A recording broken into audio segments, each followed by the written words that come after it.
이스라엘 백성은 신의 광야에 이르렀습니다. 이스라엘 백성은 르비딤을 떠나 신의 광야에 이르러 신의 산 맞은편 광야에 천막을 쳤습니다. 모세는 하나님을 만나러 산으로 올라갔습니다.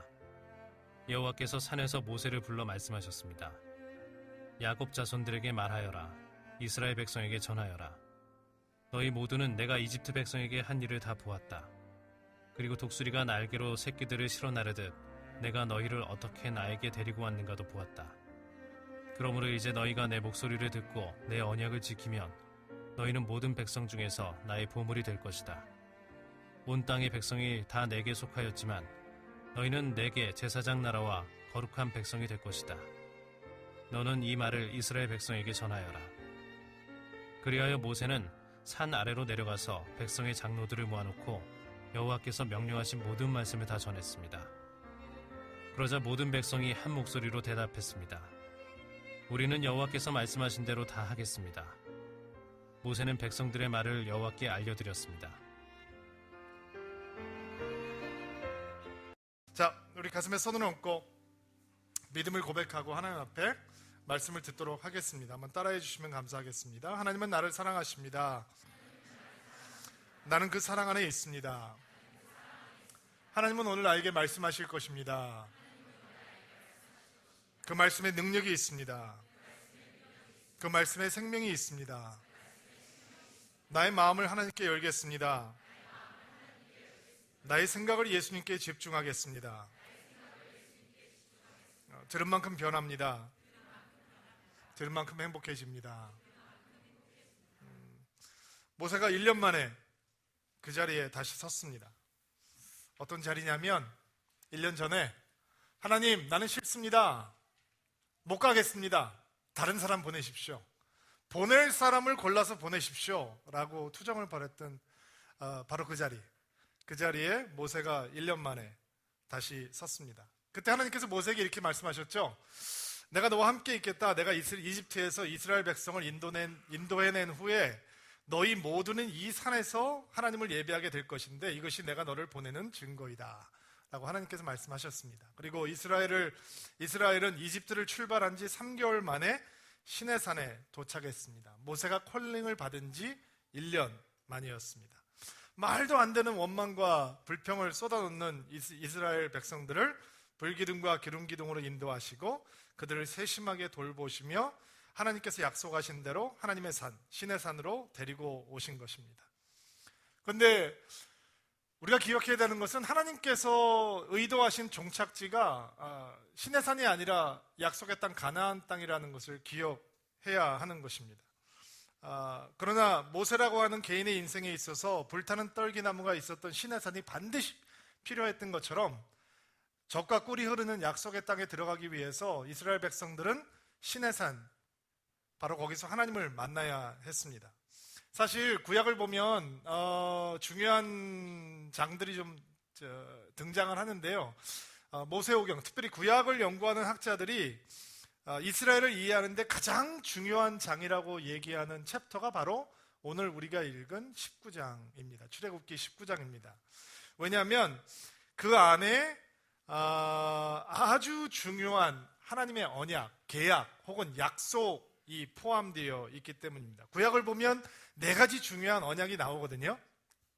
구약을 보면 때때마다 하나님께서 하나님의 백성들에게 언약을 베풀어 주시는 말씀이 등장을 하는데 4가지 중요한 언약의 기둥이 있어요. 첫 번째는 노아의 홍수 때 하나님께서 이 백성들을 물로 심판하신 다음에 이 방주에서 나온 노아에게 무지개라고 하는 사인을 보여주시면서 뭐라고 언약을 맺으시자면 내가 다시는 물로 이 땅을 심판하지 않겠다라고 하는 언약을 주세요.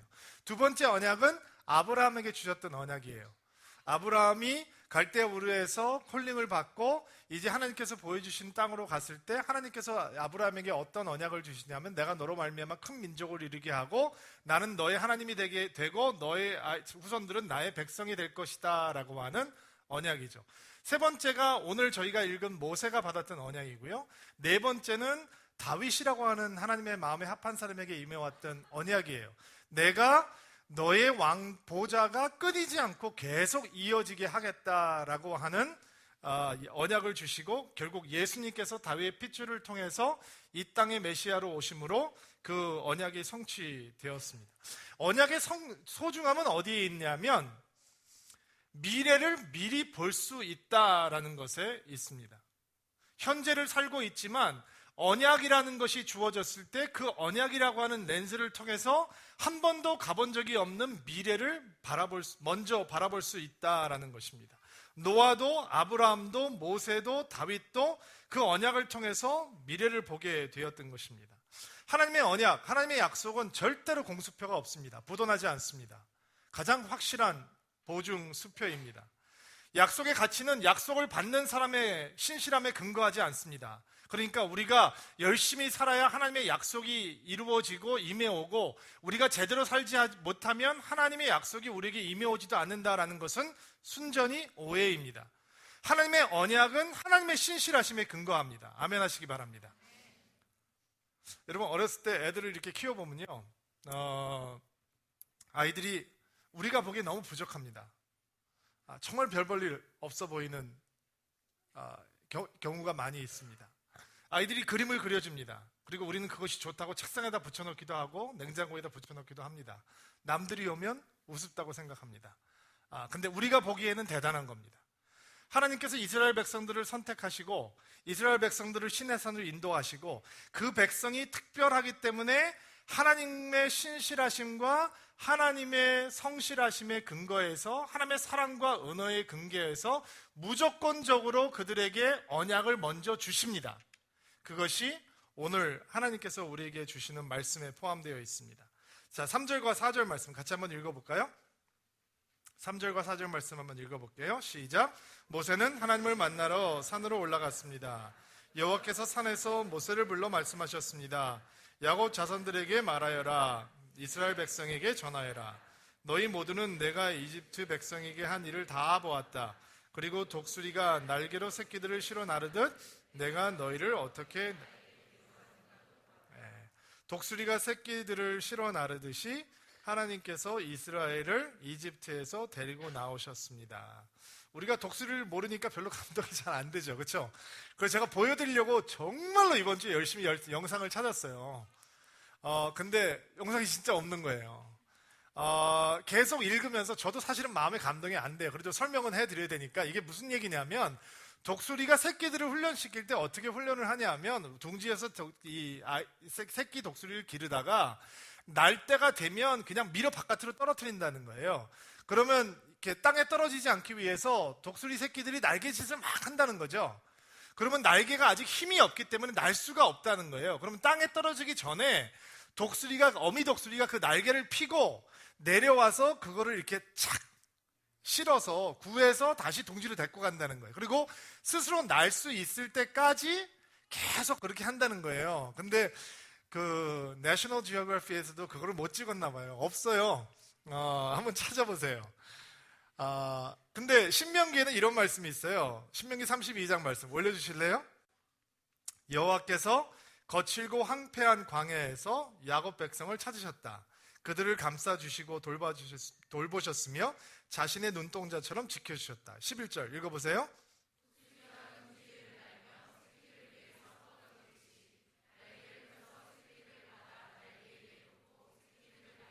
12절 말씀 또박또박 읽어보세요. 어떤 다른 신의 도움을 받지 아니하고 오직 하나님께서만 이스라엘 백성들을 선택하시고 지금 이 자리까지 인도해 오셨다라는 거예요. 그 사랑과 은혜, 신실하심의 근거에서 지금 하나님은 이스라엘 백성들과 시내산에서 새로운 특별한 관계의 언약을 맺고 계시는 거죠.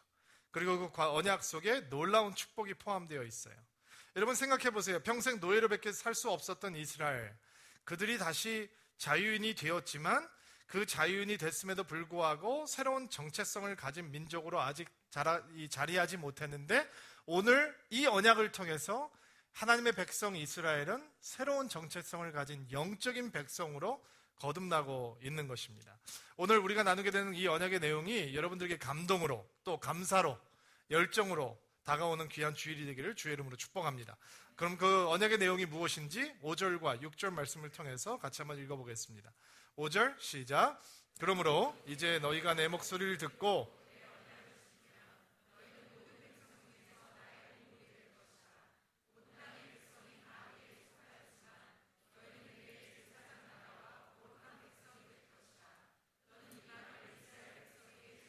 아멘. 자, 언약의 내용이 무엇이냐? 5절 말씀에 보니까 너희는 모든 백성 중에 나의 보물이 될 것이다 이렇게 나왔죠. 첫 번째 언약의 내용은, 약속의 내용은 우리가 하나님의 이스라엘 백성들이 하나님의 보물이 될 것이다 라고 하는 언약입니다. 신명기 66절 말씀에 보면 오늘 여호와께서 여러분을 주님의 소중한 백성으로 받아들이기로 약속하셨어. 너무 정확한 표현이죠. 그들이 이미 보배로운 존재다라는 게 아니고 그들이 보배롭지 않은데 하나님께서 그들을 오늘 보배로운 존재로 받아들이기로 결정하시고 약속하셨다라는 얘기예요. 저는 이런 간증을 들은 적이 있어요. 목사님이셨는데 고아 출신의 목사님이셨어요. 굉장한 감동을 받았는데 그 목사님께서 그 하나님의 선택에 대해서 이런 간증을 하시더라고요. 그분이 있었던 고아원에 때로는 이제 그 입양을 원하는 분들이 오셔서 아이들을 입양해 갔다고 합니다. 그런데 여자아이들은 입양이 잘 되는데 이제 남자아이들은 특별히 나이가 좀 있다 보면 입양이 좀 힘들었으나 봐요. 근데 그 고아원에 있으면서 목사님께서 모든 아이들이 어떤 부부들이 와서 아이들을 선택할 때 그 입양돼 가는 게 그냥 유일한 소망이고 꿈이었대요.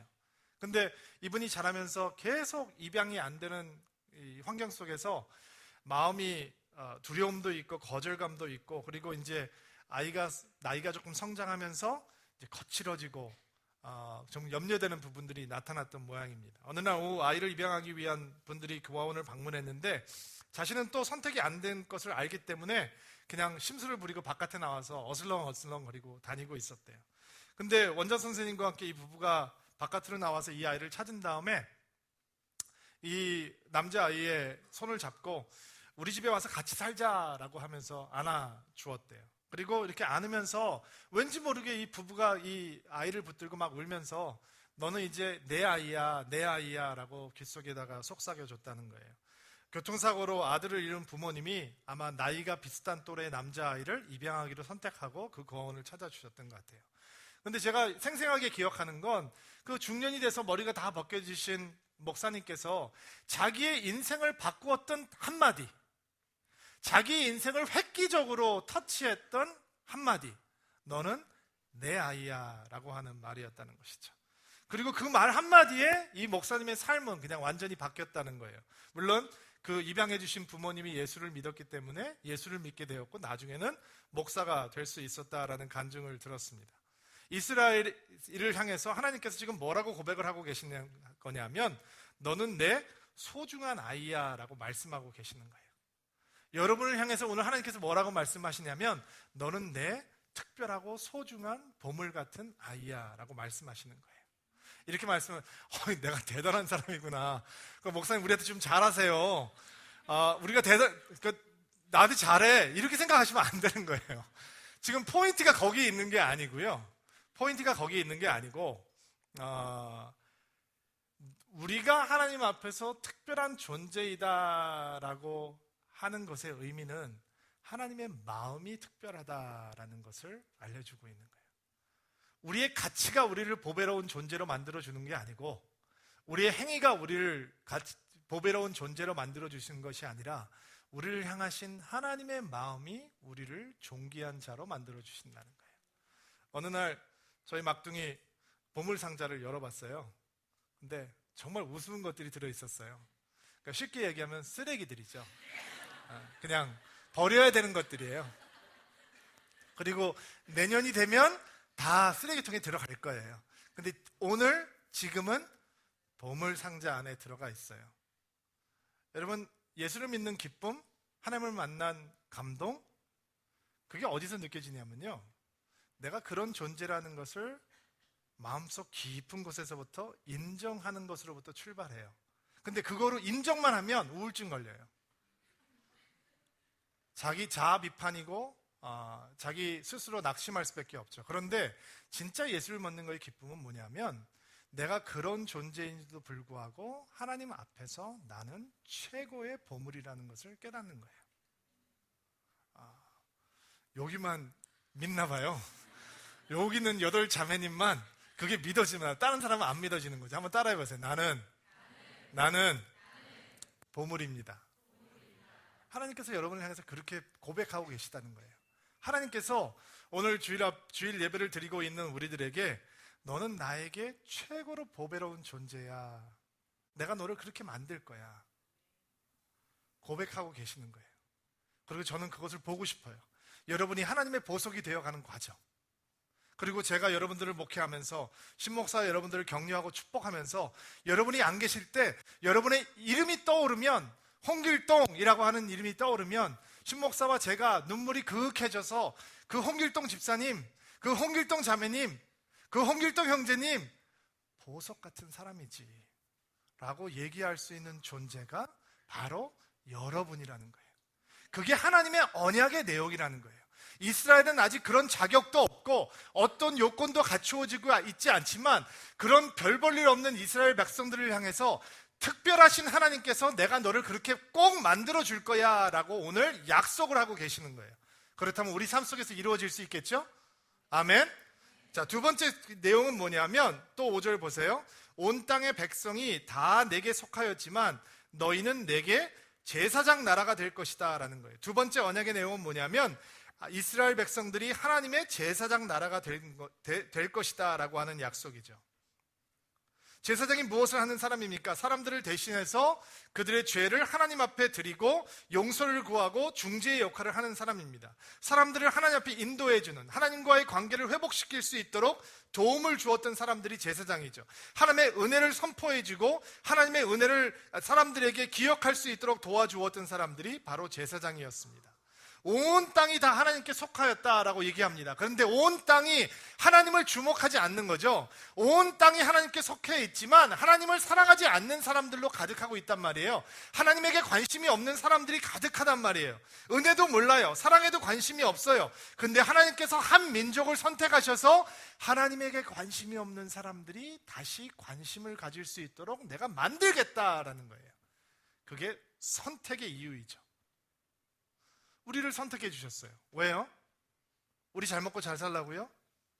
아니죠. 그렇게 된다면 우리는 선민사상에 빠져있던 이스라엘과 똑같은 길을 가게 되겠죠. 우리는 제사장들이란 말이에요. 주님을 모르는 사람들을 주님을 알 수 있게 해주고 하나님의 은혜를 관심이 없는 사람들을 하나님의 은혜로 돌아올 수 있게 해주고 하나님의 사랑을 모르는 사람들에게 그 하나님의 사랑을 보여줄 수 있는 통로의 삶을 살 수 있는 제사장 같은 사람들이란 말이죠. 우리가 있는 곳에 회복이 일어나고 우리가 가는 곳에 치유가 일어나고 그런 기적이 일상이 될 수 있는 사람들이 바로 우리라는 거죠. 저는 제가 신목사님을 만났을 때 깜짝 놀란 게 몇 가지가 있었는데 너무 다른 사람인데 이 가지고 있는 신학 가운데 소신 가운데 확신 가운데 몇 가지가 정말 나하고 똑같다라는 게 있었어요. 그 중에 하나가 뭐냐면 힘들고 지쳐있는 사람들이 있으면요 저는 이렇게 얘기해요. 형제님 와서 제 옆에 좀 계세요. 그러면 회복될 거예요. 근데 제가 그런 얘기를 하니까 신목사가 그때 나도 그런 얘기 하는데 그러는 거예요. 힘드세요? 어려우세요? 낙심했어요? 좌절했어요? 그럼 그냥 와서 우리 옆에 계세요. 그러면 당신 회복될 거예요. 여러분 이렇게 생각하고 사는 사람이 많이 없거든요. 근데 저만 그렇게 좀 이상한 줄 알았는데 저 사람도 이상한 거예요. 근데 정말 저희가 그렇게 믿어요. 우리가 특별해서가 아니라 하나님께서 그냥 우리를 통해서 은혜를 흘려보내주시기 때문에 힘들고 어려운 사람들, 하나님을 모르는 사람들 우리 만나면 회복되고 치유되고 하나님 만나게 될 것이다. 여러분 남편들이 예수 안 믿습니까? 여러분 저희들 만난 거 잘 된 거예요. 왜냐면 저희들 만났기 때문에 여러분 남편들이, 여러분의 자녀들이, 여러분 부모님들이 하나님 만나게 될 수 있을 거라는 확신이 제 안에 있어요. 왜냐면 언약이거든요. 내가 너희를 제사장 민족으로 삼아주시겠다는 거예요. 하나님을 소개하는 사람들로, 하나님을 드러내는 사람들로 내가 만들어주겠다라고 하나님께서 약속을 하셨으니까 나는 그 약속 앞에 서서 아멘으로 그 약속을 받는 순간 그 일이 나를 통해서 이루어지겠죠. 세 번째 약속은 무엇이냐? 하나님의 거룩한 백성이 되게 하겠다라고 하는 언약이에요. 원래 거룩하다는 말이 깨끗하고 순결하다라고 하는 뜻도 있지만 원래 언어적으로 구약적에서는 구별되었다라는 뜻이 있어요. 거룩한 백성이 된다라고 하는 말 속에는 하나님께서 하나님의 특별한 뜻과 목적을 위해서 구별해 놓았다라고 하는 말이 포함되어 있는 것이죠. 특별한 목적을 위해서 쓰임받는 사람들은 자신을 거룩하고 성결케 해야 되는 것은 두말할 나위도 없고, 하나님의 제사장의 역할을 하는 거룩하게 구별된 백성으로 여러분과 저를 삼겠다라고 하나님께서 오늘 선포하고 계시는 거예요. 여러분 참 신기해요. 왜냐하면 평생을 노예로 살았던 사람들, 할 줄 아는 것이라고는 벽돌을 굽고 노동을 하는 것밖에 없는 사람들인데, 그리고 자유를 주니 차라리 이집트로 돌아가는 것이 더 낫다고 얘기를 하는 사람들이었는데, 하늘에 만나를 내려주니 고기를 먹고 싶다고 불평을 하고, 반석을 깨어서 물을 주는데도 부추를 달라고 마늘 냄새가 좋다고 하나님 앞에 원망을 하던 사람들인데, 근데 그런 하나님의 백성들에게 하나님께서 오늘 뭐라고 약속을 하고 계시냐면, 너는 나의 보물이 될 거야, 너는 나의 제사장이 될 거야, 너는 나의 거룩한 민족이 될 거고 백성이 될 거야 라고 약속을 하고 계시는 거예요. 그 약속이 우리를 향한 약속인 것을 믿게 되기를 주의 이름으로 축복합니다.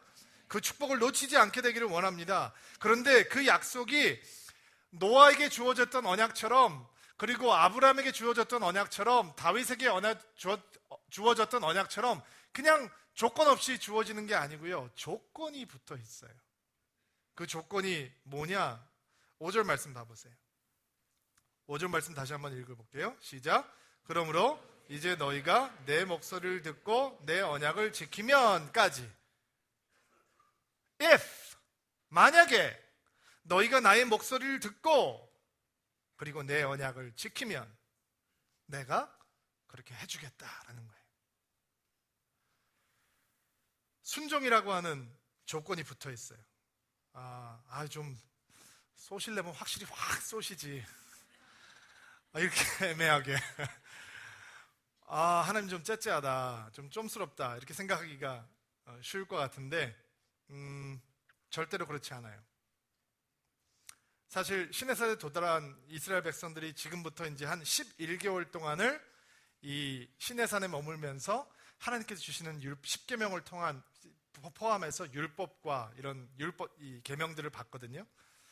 계명, 율법 이런 단어 자체가 여러분과 저에게 굉장히 부정적인 이미지를 속박하는 사슬 같은 이미지를 주기가 쉽죠.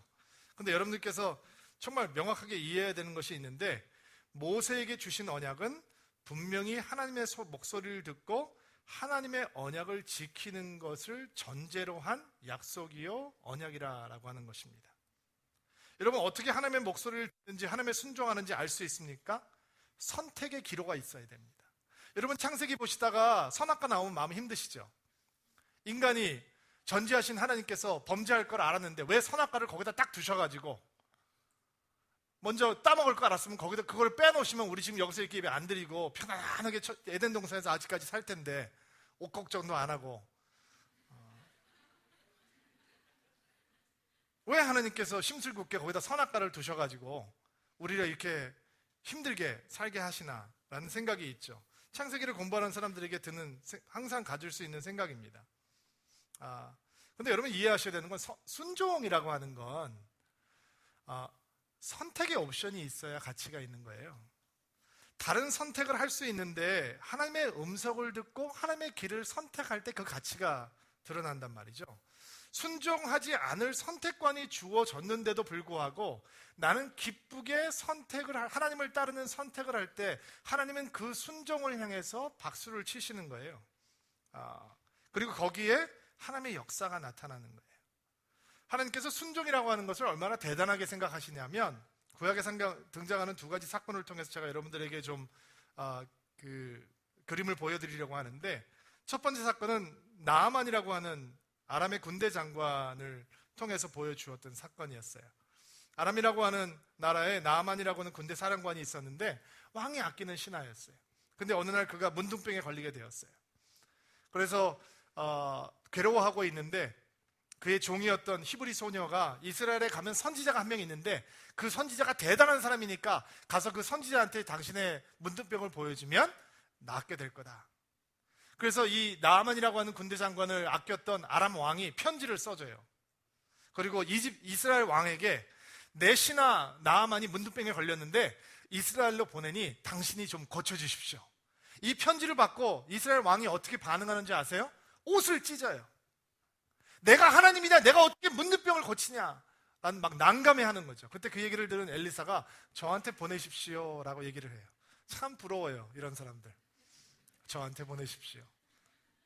그리고 나아만이 많은 선물을 가지고 엘리사의 집을 찾아가요. 문을 두들깁니다. 엘리사가 뭐라고 그러냐면 종한테 직접 나가서 맞이하는 것도 아니고 종한테 시켜서 가서 나아만한테 7번 요단강에서 목욕하고 집에 가라 그래라 라고 얘기를 해요. 나아만이 화를 내요. 자존심이 상한. 어느 누구도 나아만을 그렇게 대우한 사람이 없거든요. 높은 사람이니까. 그가 뭐라 그러냐면 적어도 나는 그가 나와서 주 하나님의 이름을 부르며 병든 자리에 손을 얹고 문둥병을 고칠 줄 알았다. 어디 뭐 내가 사는 아람 땅에는 좋은 강이 없냐? 더 좋은 강 많이 있는데 왜 더러운 요단강에 가서 목욕을 하라 그러냐? 그것도 한 번도 아니고 7번씩이나. 내가 그렇게 할 일이 없는 사람이냐? 화를 냈어요. 그랬더니 주변에 있는 사람들이 강권을 해서 막 투덜거리면서 요단강에 들어가는 거죠. 근데 순종의 어려움은 뭐가 있냐면, 순종의 어려움은 내용을 이해하기가 난해한 게 아니고요, 순종이 어려운 이유는 순종을 안 해도 되는 옵션이 항상 붙어 있기 때문이에요. 첫 번째 요단강에 들어가요. 그러면 이렇게 뭐 나타나야 되잖아요. 뭐 근질근질 한다든지 막 기포가 난다든지 갑자기 거기서 보글보글 하면서 뭐 이렇게 뭔가 현상이 나타나서 한 번 목욕을 한다면 2번 하고 싶어지고 3번 하고 싶어지고, 그리고 뭐 이런 현상들과 증상들이 나타나야지 순종하는 재미가 있는데, 성경을 보면 그냥 7번 다 할 때까지는 아무 역사도 나타나지 않는 거죠. 그래서 순종이 어려운 거예요. 5번 하고 멈출 수 있는 선택권이 우리에게 있기 때문에 순종은 항상 어렵단 말이죠. 그러나 7번을 씻으라라고 하는 엘리사의 말을 끝까지 순종했던 나아만에게 문둥병이 나을 수 있는 역사가 나타나는 거죠. 정반대의 사건도 있어요. 이스라엘 초대 왕이었던 사울 왕이 하나님께서 명령을 하셔서 아말렉과의 전쟁을 펼치게 됩니다. 여러분, 아말렉 기억하세요? 모세가 손 들고 기도했잖아요. 그리고 아말렉을 이 땅에서 다 없애버리겠다고 말씀하셨잖아요. 그리고 아말렉과 전쟁을 벌이면서 하나님께서 뭐라고 말씀을 하시냐면 아말렉 사람들 다 멸망시키라 라고 말씀합니다. 짐승들도 다 멸망시키라. 그게 하나님 말씀입니다. 왜라는 것에 대해서는 설명이 우리 출애굽기에 나와 있는 내용으로 설명을 해주시는 거죠. 그들이 이스라엘이 이집트를 탈출했을 때 대적했기 때문에 그들을 멸망시켜야 된다라고 말씀하시는 거예요. 근데 사울이 가서 하나님의 힘으로 그 전쟁에서 승리해요. 그리고 아주 좋은 짐승들, 하나님 앞에 제사를 드린다는 명목으로 가지고 와요. 그리고 한 명을 살려서 데리고 오죠. 누군지 아세요? 바로 아말렉의 왕이었던 아각이라고 하는 사람이에요. 여러분, 상상을 해보세요. 사울 왕이 말을 타고 지금 이스라엘로 개선을 하고 있어요. 근데 뒤에 머리를 풀어헤친 적의 왕이 터벅터벅 손을 묶여서 걸어오고 있는 모습을 생각해 보세요. 얼마나 폼나요? 얼마나 멋져요. 우리 왕 대단하구나. 그리고 사무엘 선지자가 그거를 보고 짐승 소리를 듣고 이렇게 물어보기 시작해요. 이 짐승 소리가 무슨 소리예요? 그거요, 제가 여호와께 제사를 드리려고, 예배를 드리려고 가져온 것들이에요. 좋은 것들로 가져왔습니다. 별거 아닌 것 같죠? 다 죽이라고 그랬잖아요. 다 죽였어요. 좋은 거 몇 마리만 가져오는 거예요. 다 죽였어요. 아각 한 사람만 남은 거예요. 근데 하나님은 이 불순종에 대해서 어떻게 반응하신지 아세요? 내가 사울을 왕으로 삼은 것을 후회하노라 라고 말씀하세요. 사울은 95% 아니 99% 순종했잖아요. 그 정도면 에이프리잖아요. 그 정도면 대단한 순종이잖아요. 그런데 그것은 사람들이 생각하는 것이고 하나님은 그것을 보며 불순종이다 라고 말씀을 하시는 것이죠. 그리고 하나님께서는 뭐라고 사울에게 말씀하시냐면 네가 이제 내 말을 따르지 않으니 나는 너로 하여금 왕이 되지 못하게 하겠다라고 말씀하시는 거예요. 여러분, 모세에게 주신 언약으로 다시 돌아가 봅시다. 너희가 나의 목소리를 듣고 나의 언약을 지키면 100% 나의 목소리를 듣고 100% 나의 언약을 지키면, 이스라엘 백성들이 하나님의 언약을 받은 백성으로 살아가는 것은 이제 하나님에게 달려있는 것이 아니고 자신들의 순종에 달려있다라고 하는 것입니다. 순종이 어렵냐? 삶으로 해석을 해보면 어렵습니다. 그런데 성경으로 해석을 해보면 순종은 어려운 게 아닙니다. 우리의 삶의 현장을 보면 순종은 버겁고 힘듭니다. 그러나 성경을 보면 순종만큼 하나님의 백성들에게 간단한 것은 없습니다. 설교를 묵상하면서 나는 그렇게 살지 못하면서 당신들 그렇게 사셔 라고서 설교하는 것만큼 무책임한 일은 없다고 생각합니다. 그리고 제가 곰곰이 생각해 봤습니다. 왜 순종의 길이 우리를 살리는 길인데 이렇게 순종이 어려울까? 왜 우리는 하나님의 말씀을 따라가면 우리가 사는데 죽어가는 불순종의 길을 선택하는 것을 서슴지 않을까라는 것을 묵상하고 생각해 보았습니다. 이유는 이것인 것 같습니다. 순종하면 손해볼 것 같은 겁니다. 내가 미칠 것 같은 거예요. 순종을 요구하는 하나님이 신뢰가 제대로 되지 않는 겁니다. 그래서 순종의 길보다 내 길, 불순종의 길을 서슴지 않고 선택하는 것입니다. 제가 작년 크리스마스 때 저희 큰딸이 저희 아내에게 선물을 하나 받았는데요. 선물이 뭐였냐면 공중 제비돌기 체험 티켓이었습니다. 그러니까 1인용이 아니고 2인용. 그래서 제가 물어봤습니다. 저희 아내한테 왜 2인용이냐고 물어봤더니 아빠와 큰딸이 함께 체험을 하면 좋겠다라고 해서 공중 제비돌기 체험 티켓을 이제 2장을 큰딸에게 준 거예요. 이제 공중 제비돌기 뭔지 아시죠? 10m 정도 올라가는 데서 이렇게 그네 타고 내려가서 이렇게 돌고 잡고 뭐 하는 거. 요즘 이렇게 한간에 그 화제가 됐던 그 다이빙 보드가 몇 미터죠? 5m. 5m 보드에서 뛰어내렸잖아요. 근데 막 무서워서 벌벌 떨잖아요. 근데 그거는 한 8m에서 10m 정도 되는 거죠. 근데 다행히 이제 가족이 미국에 가 있던 기간이니까 저는 모면을 했죠. 그 어려움을. 그거를 이렇게 즐기는 사람이 누가 있겠어요. 근데 그 티켓을 안 쓰고 기다리고 있었던 거예요. 그래서 꼭 아빠랑 같이 하겠다고. 그래서 제가 여름에 졸업식 때 들어갔을 때 도착한 바로 그 다음날 스케줄이 예약이 되어 있는 거예요. 그래서 저는 아빠가 끝난다라고 얘기는 하지 못하니까 이제 갔습니다. 갔는데 가는 순간부터 이게 이게 있는데 막 가슴이 벌렁벌렁 하는 거예요. 참고로 저희 큰딸은 5살 때부터인가 초등학교 4, 5학년 때까지 기계체조를 했습니다.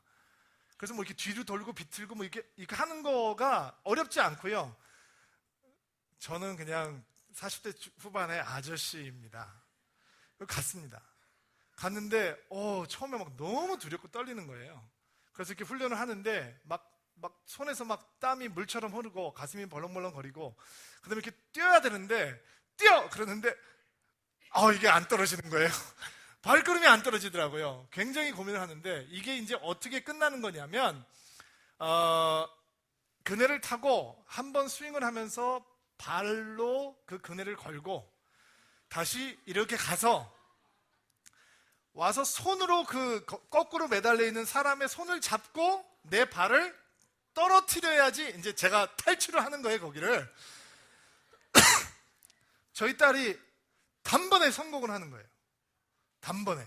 제가 이제 자존심이 상하게 제가 경쟁심이 많은 사람이라 지기 싫어하는 사람이니까 딸도 하는데 나는 못하면 어떡하나. 굉장히 막 무섭고 떨리는데. 근데 거기서 거꾸로 매달려 있는 사람이 이렇게 설명을 해주는 거예요. 당신들이 잡는 게 아니고 내가 잡는 거다. 당신들은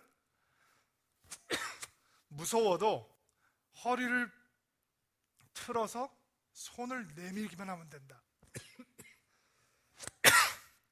죄송합니다.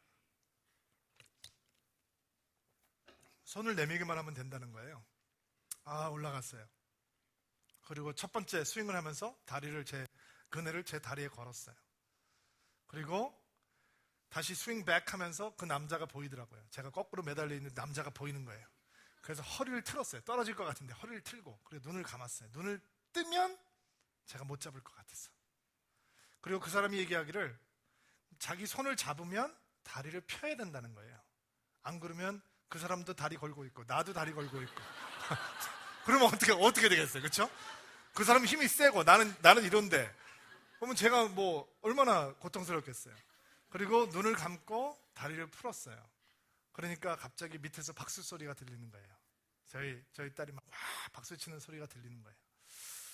여러분, 순종을 왜 못하냐면 하나님이 신뢰가 안 되는 거예요. 그래서 내 길로 사는 게 더 좋을 거다라고 생각을 하는 거예요. 우리는 성경 공부를 하면 하나님의 길을 선택한다라고 얘기해요. 근데 삶의 현장에 들어가면 하나님께서 하라는 대로 하면 내가 살지 못할 거라고 생각을 해요.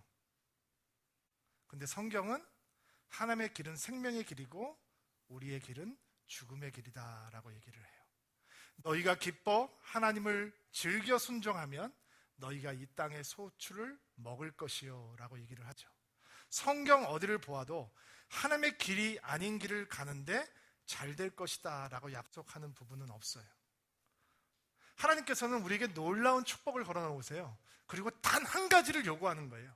내가 너희들에게 삶의 길을 보여줄 것인데 언약이라고 하는 것을 받을 수 있는 유일한 삶의 길을, 하나님의 길을 보여줄 것인데 이제 세상의 길을 가지 아니하고 바로의 길을 가지 아니하고 너희들의 길을 가지 아니하고 내 길을 따라오기만 하면 너는 나의 보물이 될 것이고 너는 나의 제사장이 될 것이고 너는 나의 거룩한 백성이 될 것이다 라고 약속하고 있는 거예요.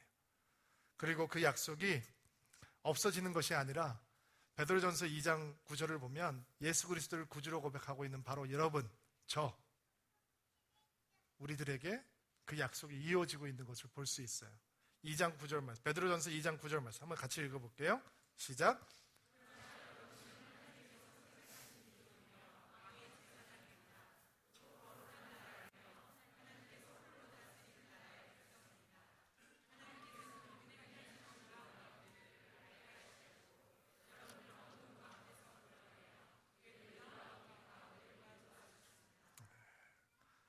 하나님께서 선택하신 민족이며 왕의 제사장이며 거룩한 나라이며 하나님께서 주신 언약의 축복을 누리는 여러분들 되기를 주의 이름으로 축복합니다. 순종을 기뻐하시기 바랍니다. 그것이 유일한 하나님의 백성으로 사는 길인 것을 타협하지 않는 우리가 되기를 주의 이름으로 축복합니다. 같이 한번 기도하겠습니다.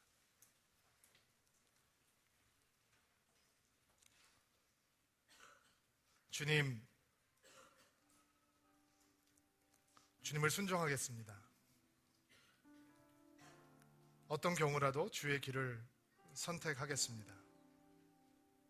하나님께서 모세에게 주신 그 언약이 우리를 향한 언약이 되기를 소원합니다. 주를 따르는 저희들에게 주의 보석 같은 백성이 되게 하시고 주의 제사장들로 살아갈 수 있는 기쁨이 있게 하시고 주의 거룩한 백성으로 서는 저희들 되게 도와주옵소서. 하나님의 약속이 성취되는 놀라운 축복이 오늘 함께 예배하는 모든 드림인들의 삶 가운데 이루어지게 하옵소서. 예수님의 이름으로 기도하옵나이다.